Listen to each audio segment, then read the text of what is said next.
C'est des métiers qui apportent énormément humainement déjà. Vous apportez aux autres, mais il faut savoir que les autres vous apportent aussi énormément.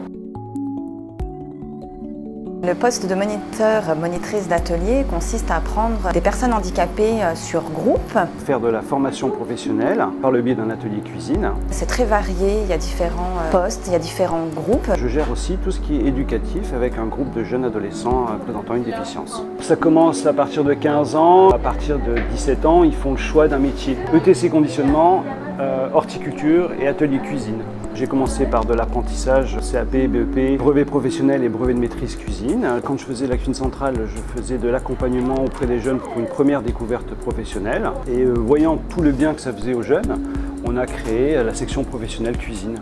À la base, mon diplôme me permettait de travailler en CFA. Par hasard, je suis tombé dans le milieu du social au départ par la cuisine, mais en fait, j'ai toujours été un petit peu attiré par ce milieu-là. Les personnes handicapées ont toujours fait partie de ma vie.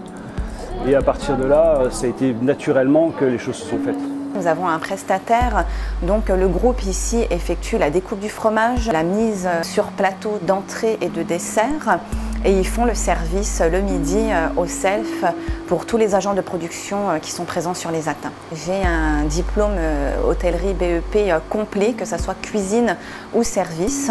J'ai toujours apprécié le contact des personnes handicapées, du coup pouvoir transmettre mon savoir et mes compétences à des gens dits différents, quelque chose de très gratifiant pour moi. Et je vois qu'ils sont en demande d'apprentissage, ils sont en demande d'apprendre et de découvrir le métier de la restauration. Une journée type, en fait, c'est tout l'avantage de ce métier-là, c'est qu'il n'y a pas de journée type réelle. Chaque journée ne sont jamais les mêmes. Alors le but de l'atelier déjà fait qu'on ne cuisine jamais les mêmes choses. On doit aussi gérer leur manière d'être, leur manière de vivre, être là aussi dans le cadre de tout ce qui est bien et toute leur réussite. Les qualités pour être moniteur d'atelier, je pense que déjà il faut avoir ce côté très ouvert, très humain, l'envie de faire découvrir.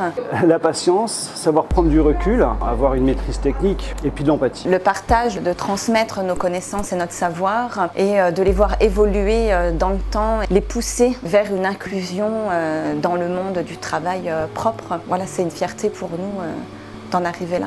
Quand vous amenez les gens dans la réussite, forcément, vous êtes fiers.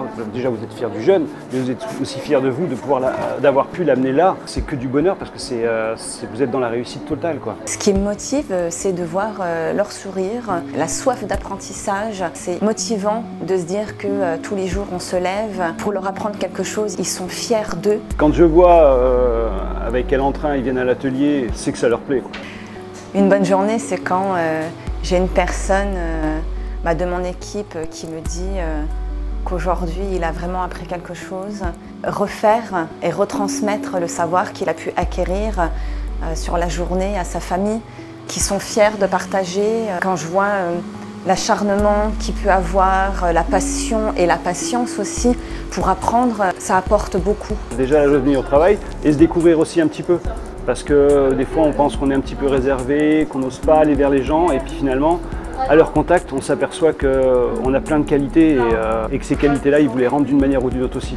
On peut rencontrer des difficultés, effectivement, mais il faut savoir s'adapter au groupe, aux personnes avec qui on travaille, parce qu'on a forcément des handicaps différents, des pathologies différentes, avec des degrés différents aussi. On s'adapte. Je disais que l'empathie était une qualité, mais c'est aussi des fois aussi un défaut, parce que des fois, elle peut vous mettre un petit peu à mal. Et en fait, il faut arriver vraiment à se détacher de tout ça, parce que sinon, ça peut vite vous rendre très mal à l'aise. C'est toute cette difficulté de l'histoire des jeunes, en fait. Les difficultés peuvent être aussi sur la fatigue, la charge de travail du moniteur, mais comparé à tout ce que ça nous apporte. Souvent les parcours de vie font qu'on arrive sur ces métiers-là, mais finalement on s'aperçoit qu'on pense qu'on aide les autres, mais souvent c'est eux aussi qui vous aident. Le travail est assez prenant, assez fatigant, mais le côté humain reste quand même plus présent, donc c'est ça qui nous maintient quand même.